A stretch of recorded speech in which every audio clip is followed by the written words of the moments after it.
for my mortgage paying job. So it's on in the background. The first thing.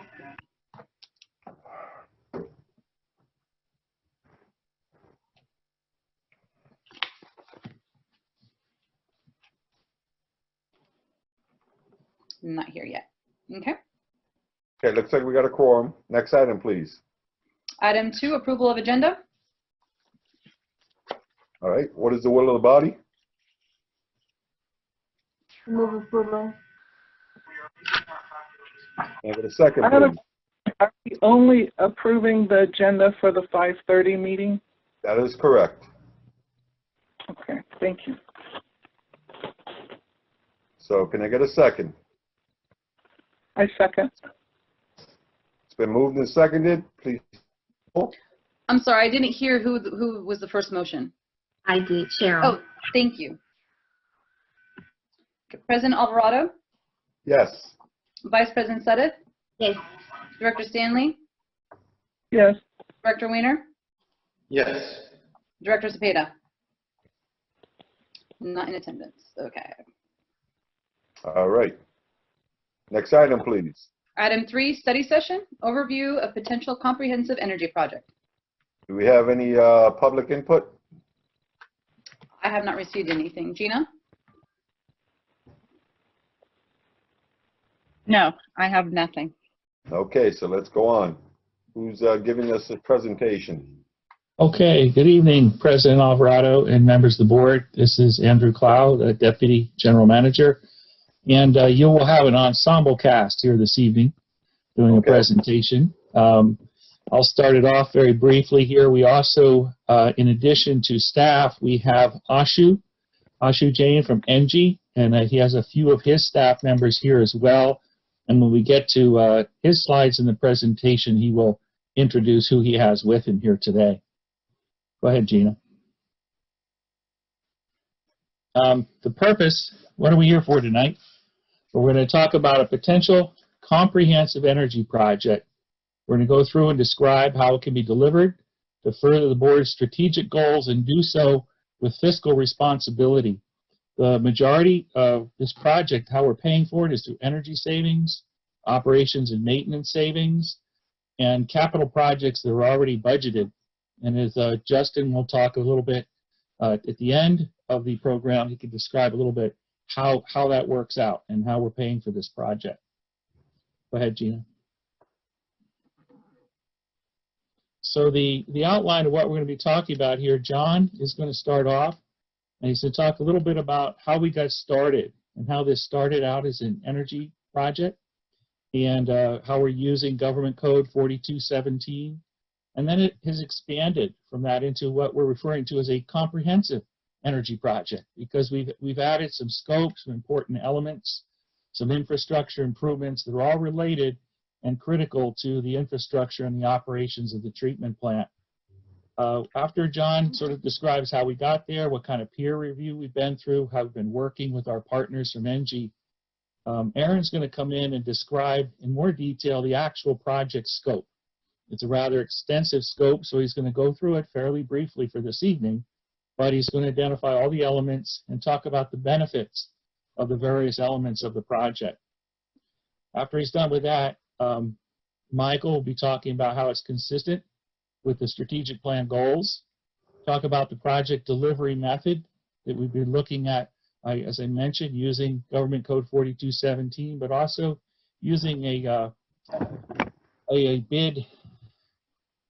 different bidding project, a design bid process, which is different than what the district has typically done in the more traditional design it, bid it, contract it. This would be a design build project. And Michael will explain that, as well as NG, Ashu from NG, when he comes up next, and explains what they are as energy services company, what that means, what they bring to the table, including their experience in doing this in many other locations, as well as their internship programs and the benefits, the additional benefits to the community, which we'll touch on. Justin will come on and he's going to explain, well, how do we pay for this and what does that look like? And then we'll go briefly over the next steps and open it up for some questions. All right, just, Andrew, just make sure each speaker introduces themselves. Absolutely. No way. Or we'll introduce, like right now it's, well, John can introduce himself, but John Hague is going to come up next and tell you how we got this started. All right, thank you. I think Gina's next slide. This is John Hague, and I work for Mr. Savannah in the I&D department. This project started basically as a continuation of the board's initiatives on environmental stewardship and greenhouse gas emissions controls. Your district basically has set some ambitious goals for itself, including originally basically doing the first project, which was a solar PPA, and you were very early adopters, perhaps even the first in the industry locally to do a solar PPA. You followed that up with a carbon neutral, carbon negative organizational goal, which led staff to start to explore potential ways to reach those goals, which the board has set forward. In addition to those steps, the board directed staff to analyze whether cogen would be available as an option for us from an energy and an environmental perspective at the plant. We continued that work with the adoption of the Climate Action Plan in late 2019, the greenhouse gas baseline creation in spring of 2020. We actually started working with ENGIE a little bit before that, but this process with ENGIE is significantly longer. So we contracted with ENGIE for an evaluation of a potential energy project, and the idea was that it would be a comprehensive energy project rather than an isolated project which would, for example, give you a solar PPA or a PV installation to help move part of your environmental goals along. Next slide, please. So the comprehensive energy project, the idea behind a comprehensive energy project is that there's an analysis done of the entire scope of operations of an organization to determine where energy savings can be found and what measures could be implemented which would create a savings stream which would fund a capital project. To pursue that idea, staff and the district issued an RFP under Government Code Section 4217. 4217 is the Government Code section that allows a governmental agency to pursue a direct award of an energy project. It's an outgrowth of the energy crisis and the desire of the state to do good environmental work. It's been in place for over 30 years in California and is used widely for these sorts of projects. Our RFP was to seek an energy performance contract partner. Energy performance contracting is what's utilized in these situations. The energy savings, the performance part of this, is what drives the revenue stream that pays for the projects. In response to our RFP, we got 2 excellent responses, and we selected the ENGIE proposal as the better of the 2, although both were well qualified and well presented. As a part of the RFP, the district included a requirement that cogen analysis be a part of the evaluation and proposal.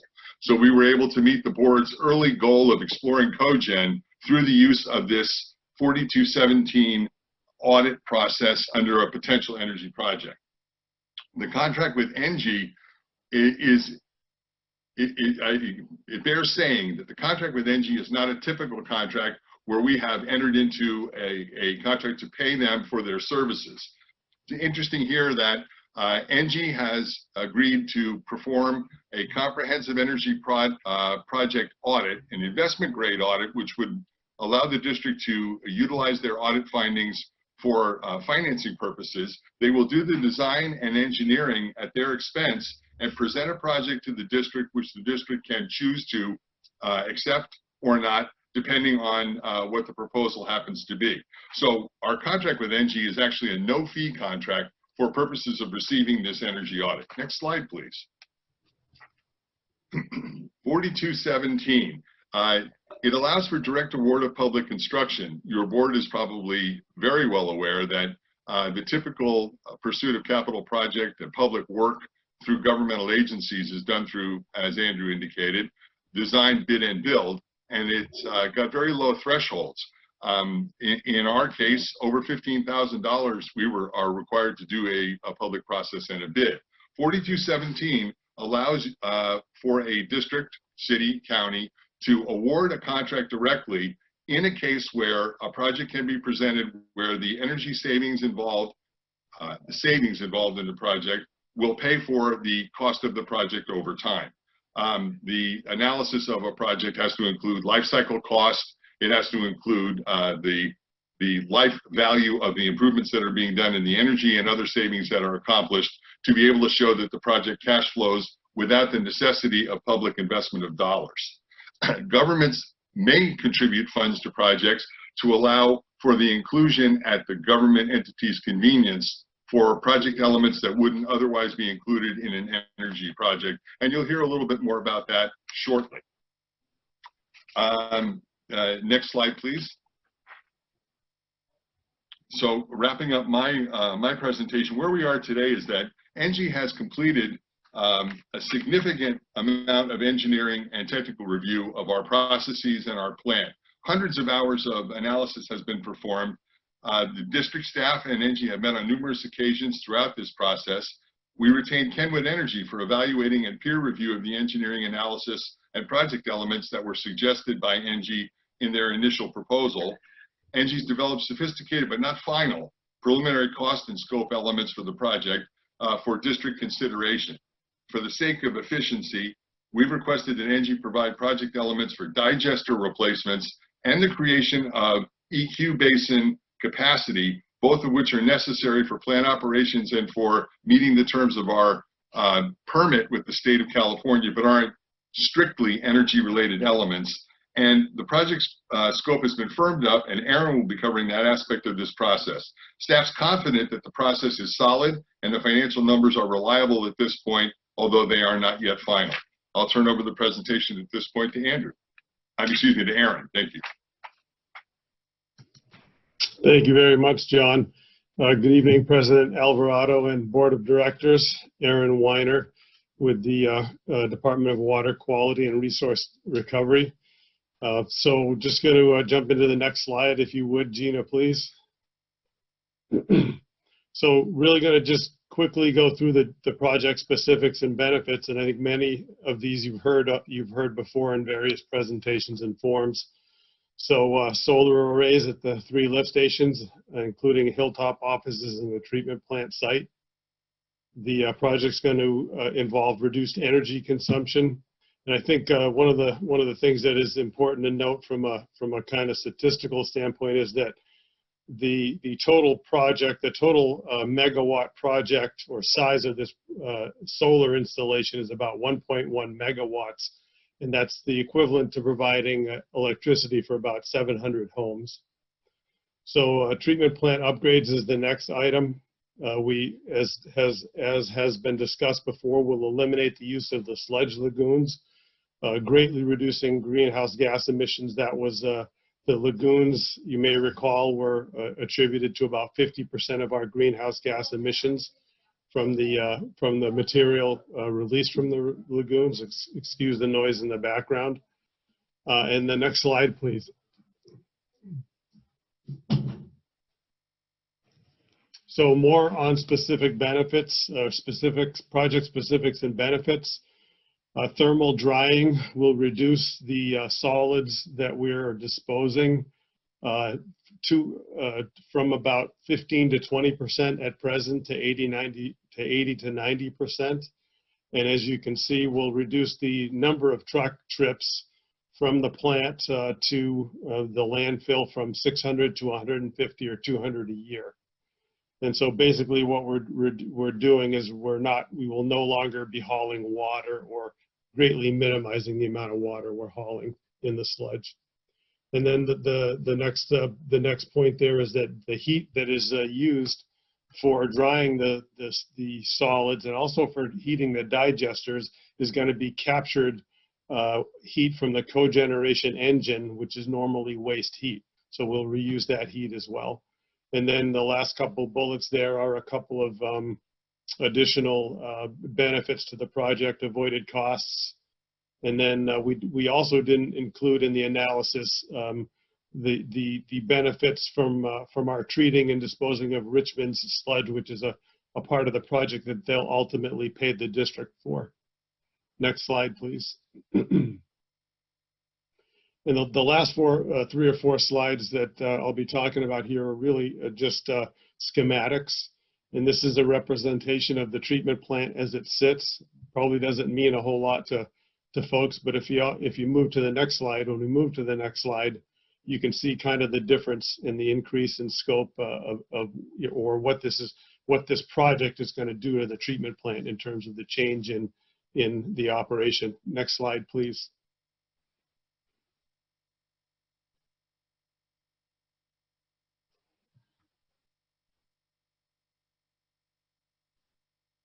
Gina, you there? All right. So if you would just quickly go back to the previous slide, and then now back to the next slide, please. And I'm not going to go through all the details, but you can see that it's a substantial increase in the footprint of the treatment plant, and you know, I would say it represents an upgrade of probably 40% of our processes. Next slide, please. And I'm not going to go through the list here, but this is a tabulated summary of the project scope, which it just tells another, you know, it's another way of telling the story of the previous slides. And really the two things to note right in the middle of that list, the new digesters and the equalization basins are the two items really that we asked Engie to add to that expanded the scope of the project. And that is significant because from a value standpoint, I think that probably added 25 or 30% to the original project. Next slide, please. And this is just I believe this is the last slide that I have. And really this is an aerial photo of the plant, and it shows you if you look at the red highlights, the red lines, you know, that just shows you the impact areas to the treatment plant, and I thought that was worth showing just to give you an idea from above. And actually, some of the tanks in the middle of the plant will also probably be removed or may be removed and demolished during the project. And I believe that's the last slide. Maybe one more for me. Oh, that's it. Okay. Yes, thank you, and thanks for the note there. And this is just a 3D representation, and again, just showing a little bit more detail from the engineering standpoint of what we're looking at. So, and that is all I have, and I believe Michael is next. Yep. Thank you, Aaron. Hello, Michael Savannah, Infrastructure and Planning Department Manager. There's some additional benefits to this project that were not necessarily discussed in Aaron's portion of the presentation about the plant, but Andrew touched on a bit of them and John touched on a bit of them. One of the really significant benefits to this project outside of the energy savings is the ability for the district to take our aggressive capital plan, which we are working through our delivery system and figuring out how to deliver on, and insert a number of the projects into this project and get them delivered a lot faster than they would be delivered under our current plan. I think there's about 9 or 10 projects from our CIP that will be able to be delivered in this project. 5 of them, I believe, were on our 2-year plan that had funding, and then there were 5 that were in our section at the bottom, if you recall the spreadsheet that we had for our plan, the not funded section. And the heating and mixing is one of them from that section, which Aaron was just talking about with the digester project. So very significant ability to increase our delivery bandwidth and accelerate our capital plan here. Another benefit is the reduced carbon footprint, which is huge in terms of us being able to continue to move forward and align with the goals of the organization in terms of reducing our carbon footprint. There's some EV charging stations that we will have the ability to bring to the district, and this board has asked about a number of times. We also are able to address some of our regulatory compliance initiatives that have come up since we have had our capital plan approved. So it gives us the ability to be flexible and get some additional things done that we don't necessarily have the bandwidth to do in the same amount of time under our current system.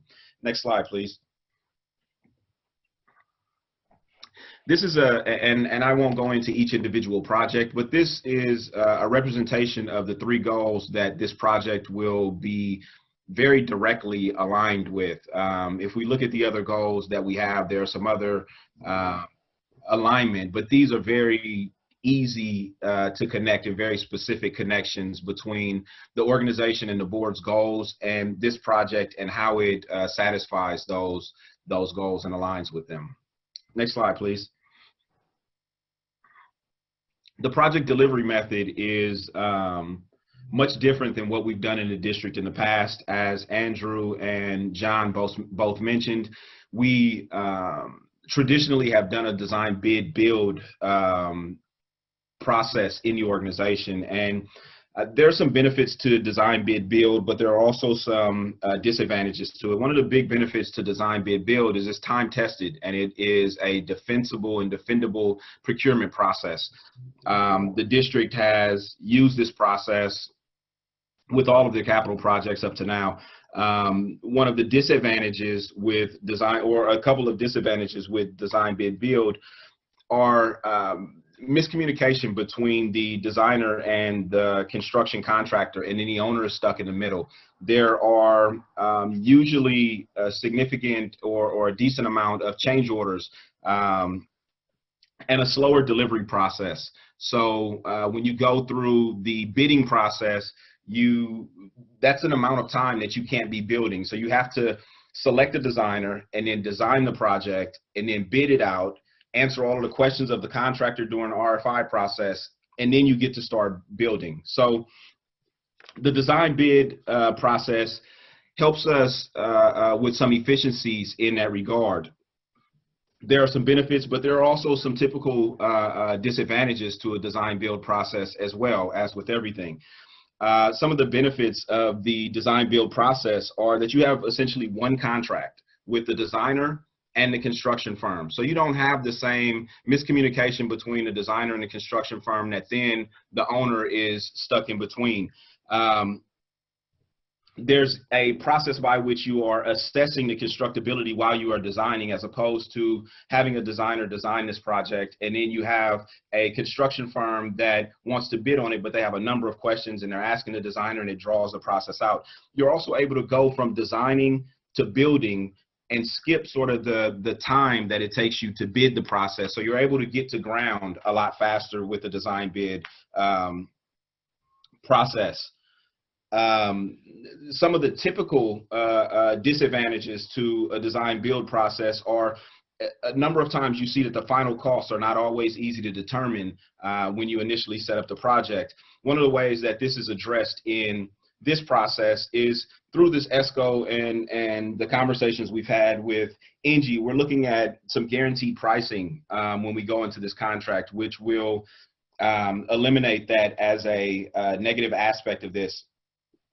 There's also in a lot of times you have the initial cost is a bit higher than what you would expect from a bid project. However, when we look at this project and we look at the fact that Engie is going to be the designer and the builder, we have a very limited opportunity for any change orders in this process. The majority of the change orders would have to come from something like unforeseen site conditions, which no one could have foreseen, or owner-initiated changes. Other than that, we have a pretty sound and solid cost for this project once we enter into a contract. Next slide, please. This slide, I'll turn over to Ashu Jain from Engie to introduce his team and go through the next 2 or 3 slides. Thank you, Michael.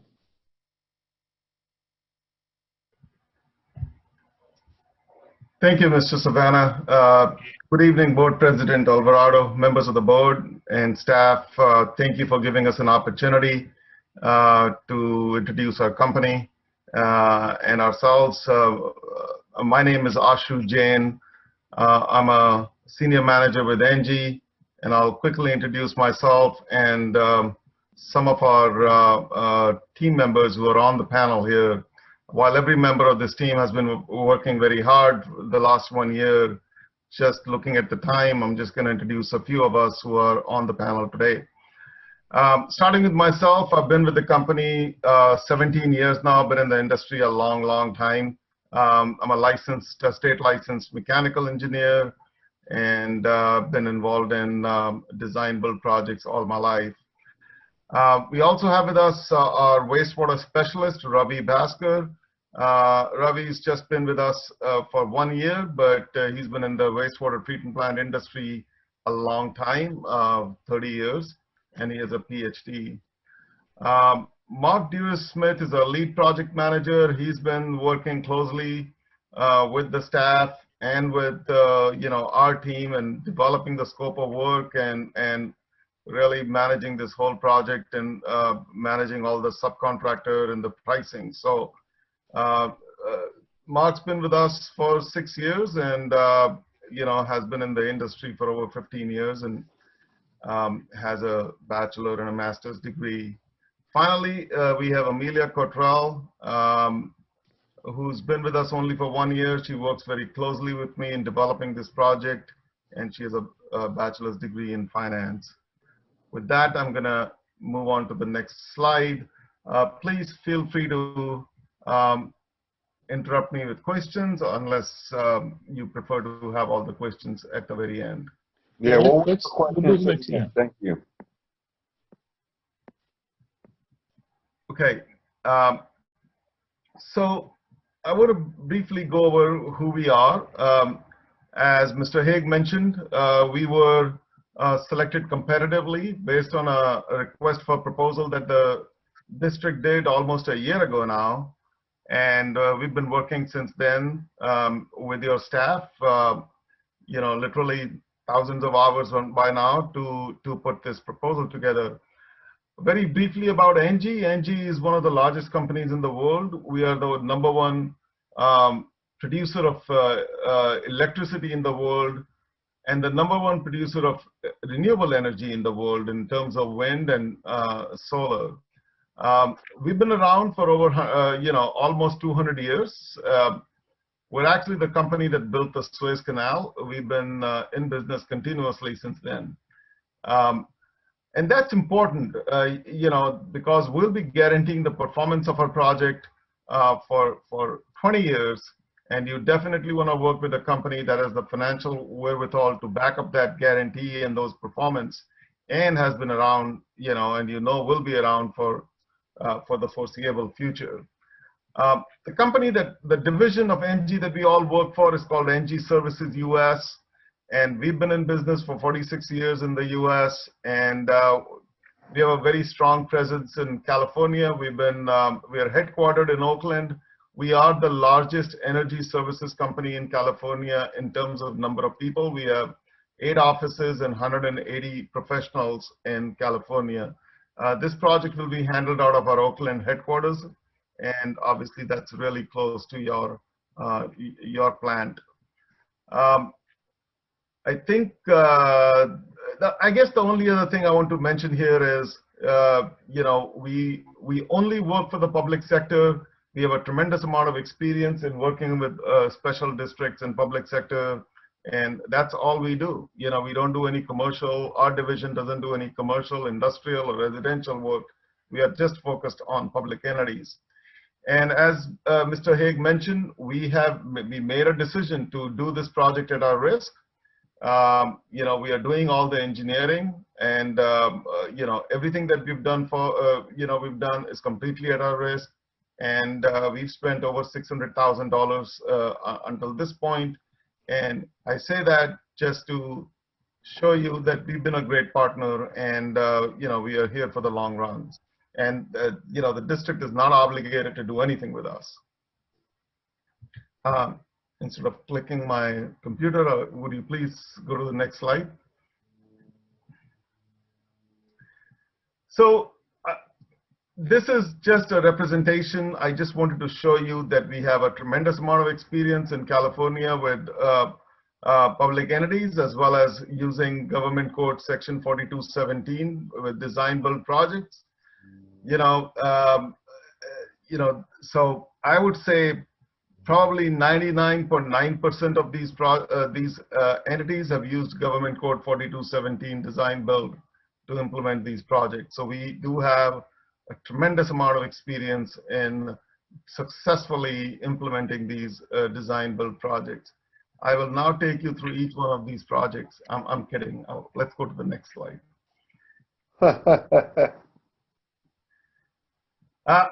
Mr. Savannah did talk about the design build delivery method, and I think what I'd like to add to that is, which he did allude to, is that basically we are taking on the risk of this project, by designing it at our cost, at our risk, and by guaranteeing the performance. So and by committing that we've spent a year on developing this project, so we shouldn't have any change orders. So I would contend that overall you will get a much better pricing and a much better product compared to selecting a low bid contractor based on a design bid build effort.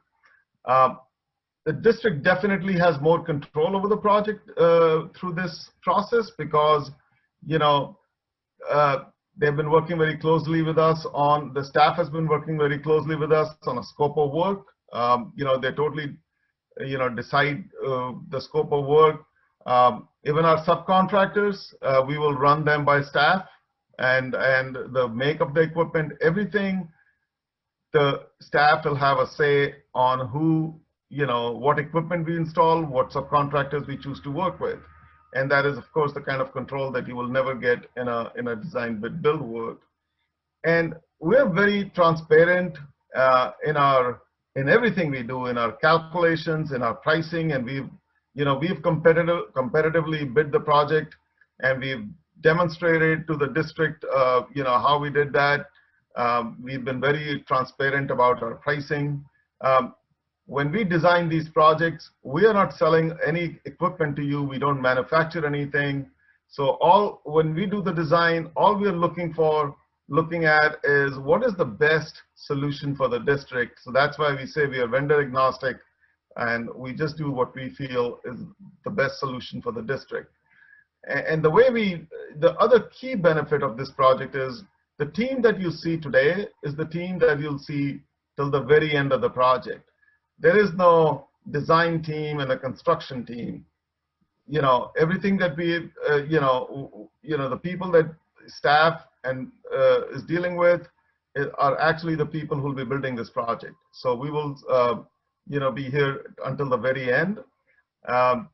We will, of course, have on-site construction managers and project managers who will be dedicated just to this project. And finally, something we are really proud of, not only for your project, but every project is, if the board eventually approves this project, we've already identified local subcontractors who will be, we have obviously not promised this project to anyone, and we can't, but some of the subcontractors who give us, who are engaged with us, actually all of them are from the Bay Area. The two in particular that we are working with are, one is from Contra Costa County and one is from Alameda County. And we understand the district is going to move forward with the PLA, and we've known about this for some time, and we are definitely going to comply with the PLA. We've done that many times in the past, so we're happy to support that, also support the local labor. With that, I'm going to ask Amelia Cottrell to talk about our workforce development added benefit. Hello, everyone. My name is Amelia Cottrell. I work in business development, and thank you all for your time today. So we're really excited about this program. So this is a workforce development educational component, and this is something that's really important to NG, and I'm personally very passionate about. Karen Perlmutter is our senior education manager. Unfortunately, she can't be here with us today, but hopefully you guys will get to meet her shortly. So the goal of this program is to bring workforce development opportunities to students that typically don't have them in the classroom, to help students navigate different career paths, to provide STEM offerings. And you'll see on the left, we've put together a robust framework for now that's primarily focused on promoting careers in wastewater, women in wastewater and government, and immersive hands-on experiences for your students in your community. I want to specifically highlight two of these programs. I'm not going to go through every one of them. The first one is our internship program. So we work with the local colleges to hire interns in a variety of fields of study, and they're paid internships. So we've also been doing these virtually, which I think is important because we have no idea how long the situation that we're all in is going to last. So on the left, you'll see Adela. Adela went to Hartnell College. NG has been a partner of Hartnell for many years, and in every phase of work we've completed with them, we've had a workforce development component. Adela was hired and was an intern in our Oakland headquarters office for 2 summers, working every day with our operations team, some of the people on this call today, and then she was hired as a part-time employee at NG while she finished school to be an engineer. I have to add, I was also an intern at NG, and I was more on the business side of the work, but I had such an amazing experience, and it's how I got here today, and it was that opportunity that was given to me.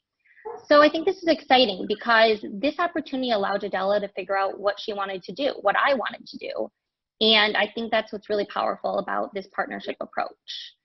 The second program that I want to highlight for West County and for you guys today is our partnership with Civic Spark. You'll see on the screen, there's Alex. She's a young woman, and she worked with the Public Works Department at the city of Lakeport. And we actually implemented this program for 2 years with them. And both young women did a fantastic job, and their specialty was water management, specifically inflow and infiltration. So we think this is such a great partnership, and we want to bring something like this to West County. So if you guys have any questions, I think I'll leave it at that. But our goal of this is to connect with your community, to bring opportunities to students, and to make this a fruitful partnership for all. Thank you. I think it is now going to go to Michael. Yeah, thank you. We're going to do questions afterward. This is President Alvarado. Thank you. This is Michael Savannah, Infrastructure and Planning Department Manager. I just wanted to add to what Amelia just talked about in terms of the community benefit. And just as NG and Amelia and Karen are passionate about bringing this benefit to the community, so are staff at the district. And this is aligned with what we have been talking about and wanting to bring to the district. I know our general manager is probably not so happy that she's missing this part because she was extremely excited about and passionate about this portion of this project. I think more passionate than anything else. And this will give us the ability to potentially introduce people who have no idea that there are careers in wastewater to be had, and introduce folks in the district to a path in employment and in life, and the ability to give back to the community and to the environment in ways that they had not envisioned.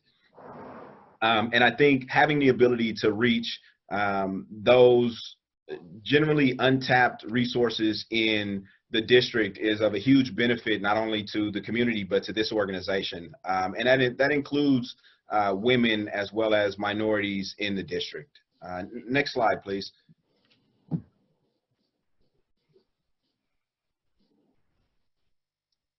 Okay. So good evening, President Alvarado and board members. Justin Lovell, Administrative Services Department Manager. So on this slide is really looking at the question, can we afford this project? I know we talked a lot about the benefits, what we can get from the project. how that will help us expedite delivery of our capital improvement program. We'll have several environmental benefits. And so this slide, in just one representation, since we're still early in the project, we have not finalized all of our numbers. It's just representing where I think we're going over the next 20 years in the district if we continue our spending pattern as we have these last couple of years. So the bottom line is, yes, we would be able to afford this project. So the green line is the estimated net operating revenue. There's a lot of pieces that haven't been considered yet. I was just taking a baseline of where we were this last fiscal year and making an assumption that we would have 3% expense increases per year, and then our revenue would also increase 3% a year. So there's a lot more work that will need to go into this to finalize all these numbers. But if we continue along our trajectory, the bottom line is the debt service as proposed by the NG project. It would be a 17-year payback period. We would have significant energy savings, which have not been calculated into the net operating revenue, just to keep this model simplified. But basically, we're able to have sufficient net operating revenue to pay for a debt service. I am speaking with a financial advisor who has helped several other special districts and public agencies issue debt for these types of projects. Right now, it's looking, the interest rates are very favorable for us, so we would anticipate to have low interest rate. The investors who are investing in this type of debt do like it, we have a lot in our favor to be able to. We would have to borrow money, wouldn't cash fund this project, but we would be able to. It looks like we'd be able to pay for it by borrowing some money and then paying that debt off over time. So that's a quick introduction, looking at, yes, we would be able to pay for this project. So I'll move on to the next slide. All right, thank you, Justin, and thank you everybody for your presentations. I'll do a quick summary here, President Alvarado, and then we'll move it on to questions after I talk about the next steps here. I do want to point out a couple things in the presentation. One, I think Michael was a little modest on the project delivery slide, in that we do think we're going to be able to dramatically accelerate the CIP with partnership here with NG, and the development of the project delivery system and the improvements that we've made in the IMP department. We feel confident that we can deliver these projects as well as the other ones that we have in the pipeline and do them effectively. So I think that that's a critical component of this, is that work, that groundwork that's been done to get us to this point. And also what's been mentioned a little bit by both John, or by all three, John, Michael, and Ashu, is the acceleration of the program, designing this as a performance spec through a design build process. As Ashu mentioned, what we're doing is we're transferring risk over to NG from ourselves, that we expect no change orders, unless it's, like Michael said, an unforeseen, subsurface condition. There are things like that would be out of it. But that a lot of these delay costs and all of those types of change orders, we wouldn't see those. They would be a fixed price. So it's something that Justin can take, he can finance, he can have confidence in. This is the project number. It's going to be upwards of $50 to $60 million, and we know what it is. We can finance it, we can pay for it, and we're not going to get surprised with an extra $20 million or something like that to the project, but rather that risk is being transferred over to NG because they have designed it and are ready to build it. So we'll be continuing to work with them to finalize the project scope. We're doing peer reviews of that project proposal. We already have, and we've been negotiating and discuss. I see negotiate spelled wrong. Well, working with any changes to the agreement. We'll be talking to them about that, as well as, I said, in detail, the project costs and working on a financing plan. We'll be coming back to the board. We're looking forward to your questions this evening. The next time we come back to the board in probably late September, early October, then what we'll be talking about is the project proposal, the cost projections, At that point, Justin will have a lot more information. We'll finalize what we think the cost will be, and we'll have worked out the details of the scope and be able to present it to you in that level of detail now that from today you've got the broader idea of what this project is. In between, coming back another time, we'll make sure that we have finalized, hopefully, a project labor agreement, which, as you heard from Ashu, NG already is accepting, knows what the basic terms of that will be, and will incorporate that and have incorporated that into their process. We'll be back yet another time to the board to actually seek the approval to enter into the agreement. So like I said, we expect to come back to the board at least 2 more times. If necessary, we'd add another meeting in there. But I think that we'll come back in response to questions tonight with a lot more detail on the financial matters the next time, and then be able to come back one more time with an agreement that we worked out. But that we'll see how long that takes, because there's some details that we have to really work out there on the performance specification side of it. And the next slide is just questions, and we're open to your questions. All right, well, I want to thank NG, and I want to thank our staff for their presentation. So we're going to start, as I normally do, with Director Stanley. Any questions or comments? Yes, thank you. When you say that we'll reduce our loads to the landfill to 150 to 200 loads a day, is there a possible alternative use rather than just taking that biosolids to the landfill? Yes, Director Stanley, I think I should probably take that question. This is Aaron Weiner again. Yes, and I was using landfill I should have probably used a more generic term, but I should have probably just said disposal, because ultimately what we'd want to do is land application, and we will be increasing the quality of the sludge, or improving the quality, I should say, biosolids that we'll be producing, and our hope is to have a viable land applicable product. The key thing that you had mentioned on the reduction of those truckloads is that was an additional reduction in our greenhouse gas emissions by having less transportation impact as well. Yeah, yes, I'm aware of that. And also this question is probably to Aaron also. When you say you're increasing the footprint, and I saw that it took over where there is currently a big round building, is that an unused building at this time? And part B of that question, do we need to buy more land? I'm sorry, Director Stanley. Yeah, what we'll be doing is changing the footprint within the plant grounds somewhat. I don't think we'll need more property. The plan for the solar installation at the treatment facility will be taking over some of the existing sludge lagoons for that. So that's how that will work out. The footprint expansion will be into the existing sludge lagoons, which will no longer be used for that purpose.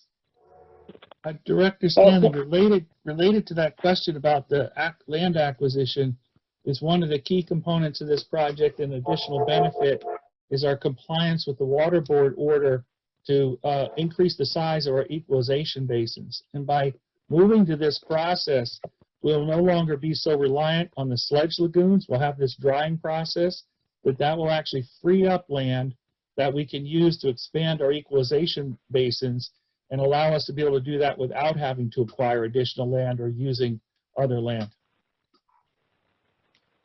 Okay, well that was another question I had, so thank you for that, Andrew. When we do, Mike, this question is for Michael. Could you send to the board the 5 CIP and the 5 non-funded projects that are going to be included to this? I don't need it right this minute as a follow-up. Did you hear me, Michael?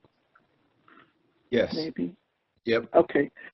Yes, thank you. And when we do this cogen, are we going to be accepting more fog material from the outside? I think I'll take that one as well if it's okay with folks. I think that's something that's been talked about as a possibility in the past before my time with the district, but it's not something that we've talked about and we're planning for at this point. Okay.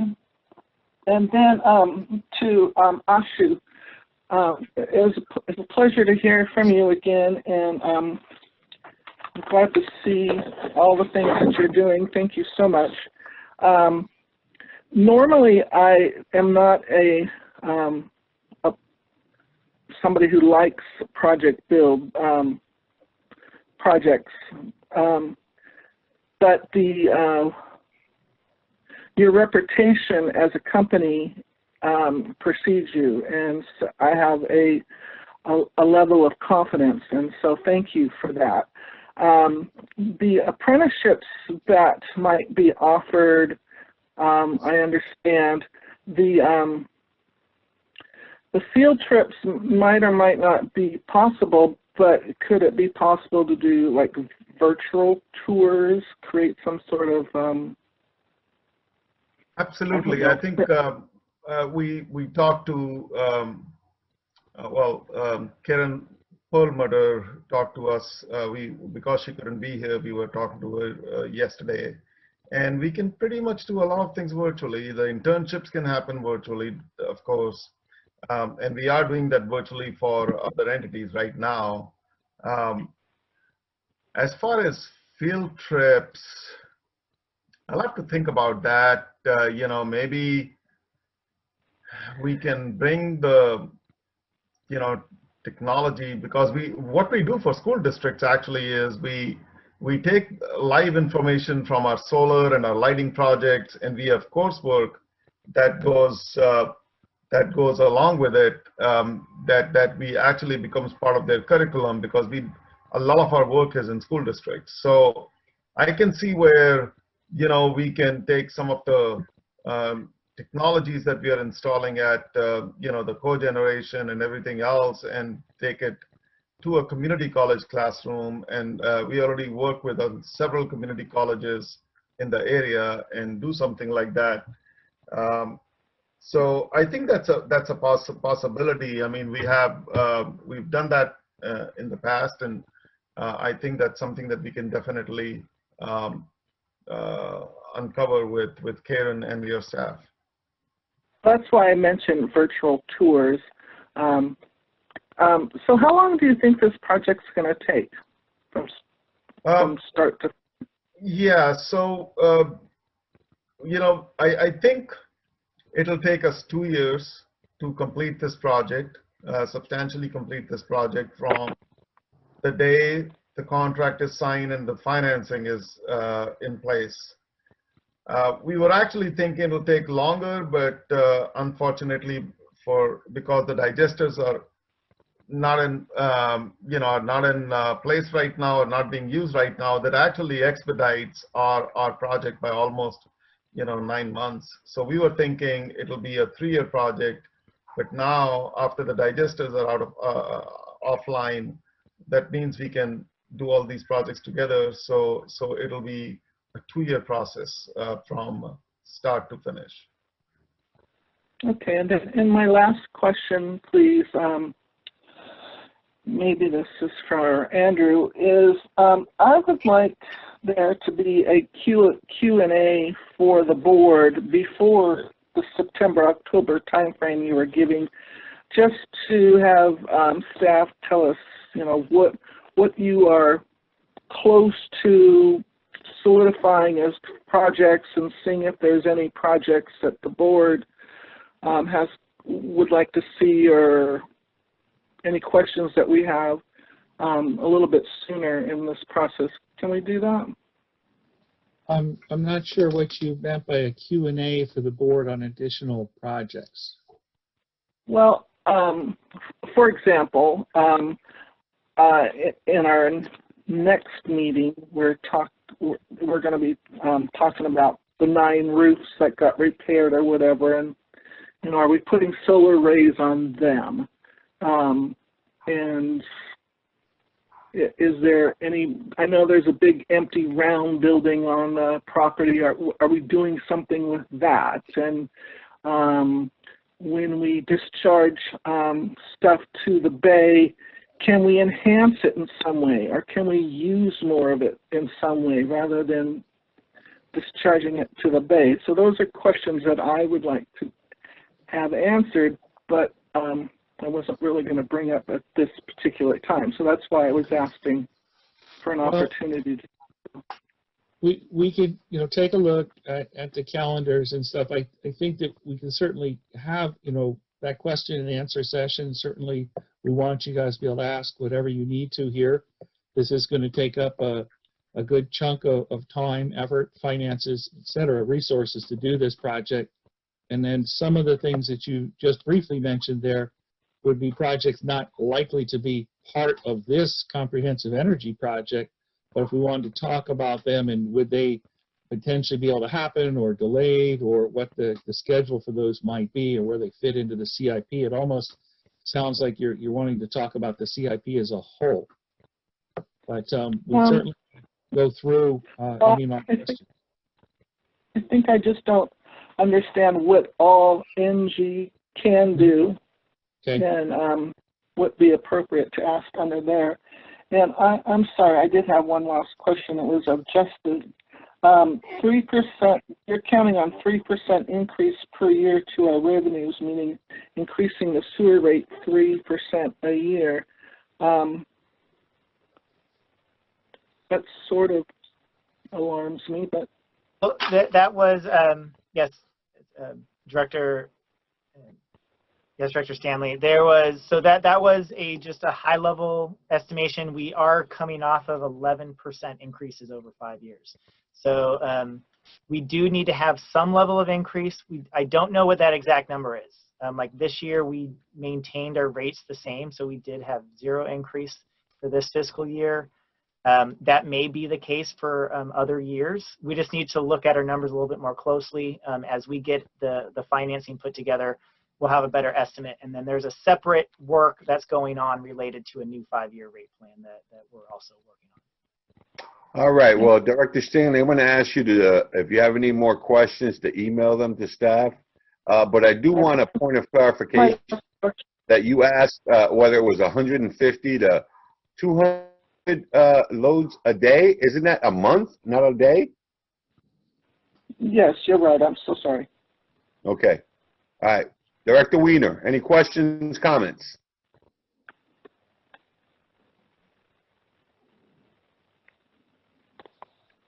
Director Wiener, you're on mute.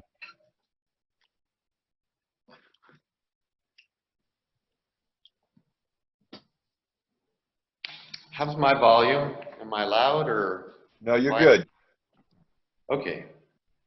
So I have a couple questions around the new plant processes. The drawing interested me. I saw that on the new plant we would still have flaring. Are the new turbo blowers electric? Is the centrifuge has 2 outflows and they don't end up going anywhere? The sludge dryer flow has an outflow arrow to nowhere, a flow stack gas heat that collides with the sludge dryer outflow, so it looks like there's a 2-way process there. And then the sludge dryer to Class A biosolids has an inflow as well, which was intriguing. And what distinguishes our current biosolids from Class A biosolids? Those are my thoughts on that drawing. If I could answer, I think you're looking at the aerial shot, Director Wiener. Is that right? Yeah, it was your drawing. It was your flow chart. Okay, yeah, the schematic. Okay, it was a schematic. Yeah, that one there. Yeah, I mean, that's really just a rough flow scheme. I mean, it's not meant to be representative of the fine details. I'm certainly happy to answer any specific questions you have about the flow schematic. Well, I had a list, but now it just sounds like you didn't really, it wasn't really meant to be too instructive. It was just meant to be broad Yeah, overview of yes, new to things. generally show the change. Yes, correct. Okay. But And- to your last question about the difference between Class A and Class B, it's really it's a level of treatment, and Class A is the highest level and allows you to land apply for for certain agricultural crops, as opposed to having to to landfill. So which processes will be improved to reduce whatever's in them now to a better level? What we're proposing will produce Class A biosolids. It's just the whole digester replacement. Right. It's basically the digester system, the dewatering, and the thermal drying, all three together in sequence that produce the Class A. Cool. And let's see, is there still going to be flaring, or is that just an emergency thing? Yeah, the only reason we would need to flare is if, say, the cogen engine was offline, and we'll have redundancy. But if for some reason it went offline and we needed to dispose of the methane for a short period of time, we might need to flare. And everything will be powered electrically after it's all said and done?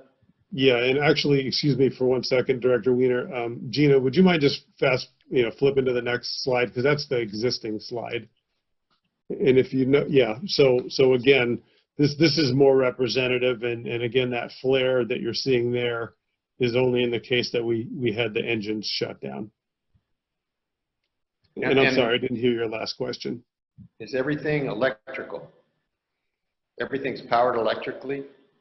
The new blower system, yes, everything would be powered electrically. And remember that the cogeneration system itself is going to be creating X amount of electricity that we'll be using to power some of this new equipment. Are we planning to use 100% of all the power we generate? I think that there would be, and this is probably going to be a question for Ashu, but there may be some power fed back into the grid. I don't have that level of detail. Yes, Director Wiener, I can answer that. So the way we designed the cogeneration system in the solar project is to use all the electricity that's produced between your existing solar, the proposed solar, and the cogeneration system at the plant itself.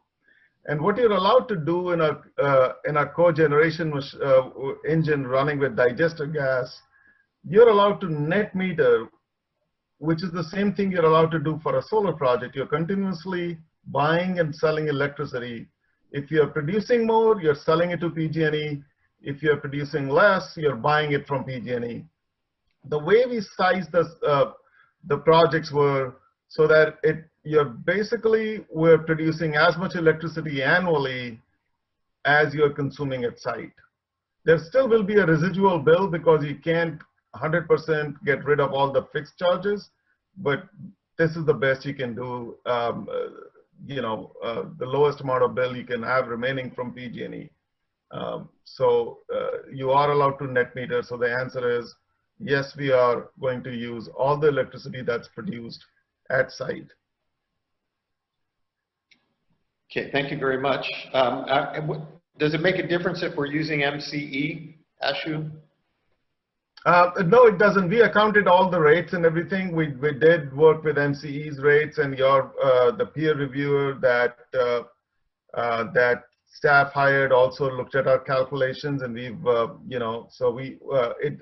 it does matter, but we've accounted for that. We've accounted for Marin Clean Energy's rates in our calculations. Okay, and thank you very much for that. I don't know who's going to be, I already had some of my questions answered. There's a whole new process for the grit. Does that, how's that different?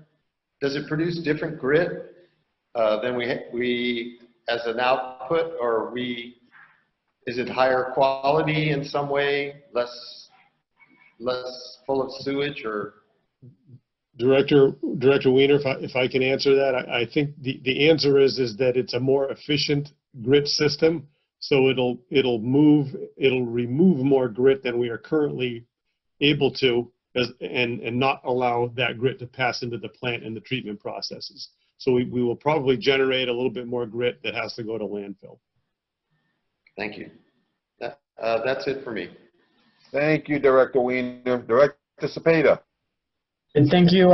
Great presentation. This is very, very exciting. First, I'll start off with the PLA. Thank you for including that. That was my first question that I wrote down, and you answered it. So thank you for working on that and partnering with local labor. Is there a way to do a maximum cost? Because we don't know how much it would cost, right? Yet, can we put a max cost, fixed cost to say we can't go past this? And if we go past this, so that way we can kind of have a budget, because it's sort of open. From how I understand it, is just the project is going to get done and we're going to pay for it. No, we will. That's exactly right. We have a cost proposal, a preliminary cost proposal from ENGIE now, and we've already been reviewing those costs carefully. We'll continue to do that with our cost estimator, but we've ENGIE's brought those costs down a little bit already, or actually a significant amount. So we're in the range of, say, approximately $55 million for the project and the scope that you saw before you tonight. But the agreement that we would enter into with ENGIE would be for that's the purpose of the design build, is that they would give us a price and say, we're going to do this for $55 million, and we're going to guarantee that you're going to get this revenue stream from the cost savings, the energy savings, and they're going to guarantee that. And so that's the risk that we're able to transfer over to them. And then what we want to be sure of and do our due diligence on is to make sure that in that agreement that the performance specifications in there are to our liking and our understanding, and we're confident we'll get there because we've been working closely with ENGIE as they've been going through this process. And also that cost that we agree to is truly a good competitive cost, and we're going to be confident in that number too. And then we enter into a fixed fee price, and they will deliver that project based on those performance specs for that dollar amount. So regardless, if the project ends up costing more because of labor or material? That is the risk. That's right. That is the risk that's being transferred to ENGIE. That's not our risk. Now, if they drill a hole for piers and we find a uranium disposal site, okay, that's an unforeseen condition that we would have to, work with them on. But it's not a change order because they had some kind of delays. They had a problem with one of their contractors. There were some equipment issues. We're not going to see those kinds of series of change orders that can come to us, and we do expect to have come to us on normal bid, build, design, bid, build projects. That's the risk that they're absorbing. Great, thank you for that. In regards to, I just wrote some notes here, the college internships, we do have, I'm sure that you're aware of it because that was one of your clients, Contra Costa Community College. So I would love to see internships come out of there. I know that they don't currently have a wastewater program, but they are looking to restart it. They used to have one a while ago. So if we're able to work with them as our only community college within our district, that would be great. It's great that we work with other community colleges, but I think we should try our very best to work with the community college that's within our district. Dr. Cepeda, if I can just comment on that. We've already had discussions with the college regarding this project, and things slowed down a little bit because of the COVID-19, but we started those discussions 3 to 4 months ago with Contra Costa College, and we've done a big project for them, so we're very familiar with them. We did a $35 million project for Contra Costa College itself. Perfect. Thank you, Ashley. Thank you for that. And the apprenticeships, are they paid? Yes, we pay the apprentices or the internships. I'm not sure what the level of payment is, but obviously it's definitely above minimum wage. I am I can find out. I personally don't know what the rate is. Great, thank you for that. Yeah, we can find out. That would be great. Thank you. And then, Justin, during your presentation, if I understood it correctly in that slide with the graph, does it look like we're starting to pay back this debt sometime in 2024, and then maybe a balloon payment in 2035? Is that how I'm reading this? Yeah, so the way we would start payments in 2024, so about when the construction is over, is when we would start the payments. They would slightly increase. The way the model would work, it would be a sliding scale of how much we would pay for the debt service, and then in 2035 it would decrease. Our annual debt service would decrease, and then we would pay it off in 2041. So 2041 is the last date. Okay, thank you. I just want to make sure that I understood how this was reading. Thank you for that. Right. And then do we know how much we're going to end up paying at the end? If the cost is $55 million and we're borrowing that debt, what is the cost? Do we not know that yet, or? Well, we don't have a firm number. We can make some estimates, but it all depends on what the interest rate is. So we will be paying interest, and so the total amount that we would pay back for the debt service would be more than the $55 million, the project cost. So we just don't have that firm number yet, and we will once we get financing in place and have further discussions with that. We'll have better estimates in the next couple months. Thank you. And I want to sort of echo what Director Stanley said, and also seeing if there's any way, as we're looking at this project, that we can continue being a leader in the wastewater agency world, pushing for new technology, pushing for new ways of doing things. If we're already getting into this debt, or if we vote for it, that we get onto it and we can have a lot of really great stuff or more stuff to be able to stay out there, putting our agency in the forefront of leading the Green New Deal, or the Green Deal with wastewater. So if there's anything else that's out there that's new, that new technology that we can use to, again, be able to be more green, I would be very interested in to finding out about it. And if there's anything else that we can do for the project, again, to maximize the green energy that's coming out of it. And if we're able to produce more energy, so it sounds like we'll be able to produce enough to be able to power the system, but if we can produce even more to be able to maybe power a few homes or something, that would be even great as well. So I don't know if we can do something like that. And with that, that's all my questions I have. Thank you. I could interrupt, and Director Zepeda, I just wanted to answer your question. I did find the answer about the internships. We pay in the neighborhood of $25 an hour. Perfect. Thank you. Thank you, Director Cepeda. Vice President Sutter. Hi, a couple of things. So, can you just clarify something for me, because I heard both things mentioned. Is this design build, not design bid build, correct? That's correct. Okay, because I heard both things mentioned, and so I just want to make sure that, and so I want to, because I also heard that it was competitively sourced, and usually with design build, the competitive edge is taken out of it.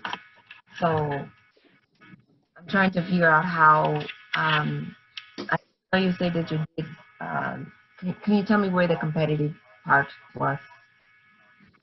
I know you put out an RFP last year, right, for this? Yes, and John could give you more detail on that if you'd like. The RFP to enter into this this phase of the project with the design.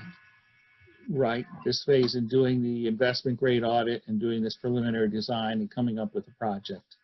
And then Ashu could talk a little bit about how they go about bidding the project and what they have to follow in accordance with the government code to make sure that they're properly bidding the project with the contractors.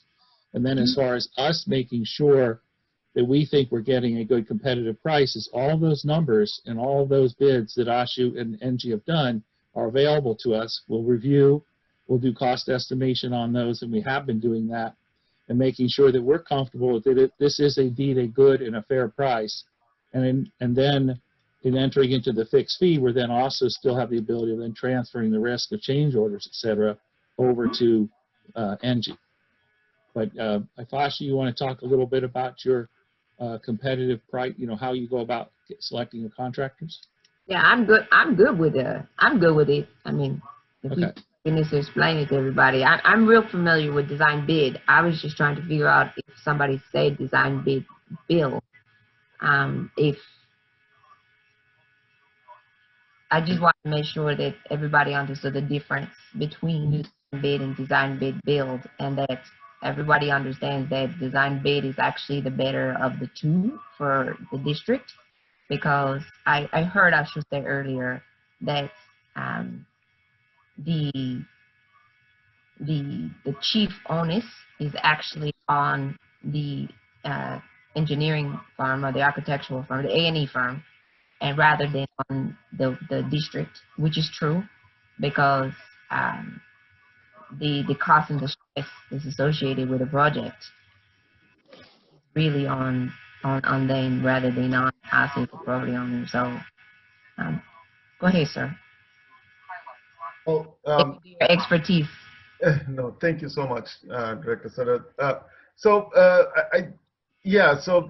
I think, again, we think design, the chief benefit of design build for the district is that we are taking on the risk. If you had to build this project on your own, you would have been spending around $4.5 million on just the design, which we're doing now. We're doing it at our risk. So, and we continue to do the project at our risk. As far as, even though this is a negotiated project, we are actually very transparent, and we do a tremendous job of competitively bidding competitively bidding the project out. And we have submitted to the district staff, how we bid the project out, how many contractors submitted a bid. We've actually outlined all of our costs, how much money we are making.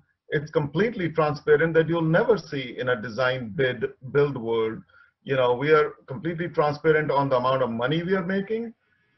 So it's very transparent, and we've done a tremendous job of soliciting bids on for this project, and everything is available for the district staff's view, so they can definitely look at all the bids that we've received, how much money we are making. So we've done a tremendous job of being transparent in everything.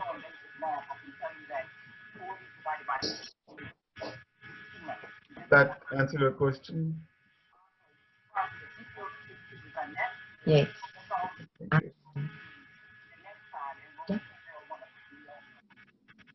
And fine, when do you anticipate starting? And I think this is not your question. This is more a question for our staff.